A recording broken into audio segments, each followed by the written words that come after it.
打高尔夫球用力扭腰挥杆，会使用到腰部和髋关节的肌肉。台中一名66岁的李先生超爱打高尔夫球，虽然右脚痛到不行，还是硬着头皮上场。打到最后既然是坐轮椅，然后到最后球也打完了，可是那时候发现脚实在是不行，真的是痛。当时连上下楼梯都有问题。其实李先生10多年前右脚就已经出现疼痛现象，加上他体重120多公斤，又爱打高尔夫球，髋关节磨损得更厉害。整个头这里已经缺了一角。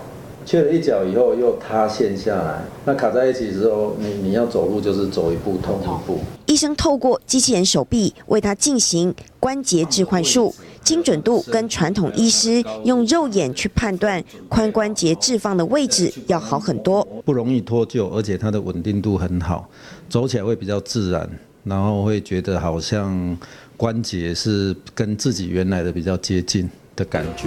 透过精准定位，置换手术很成功。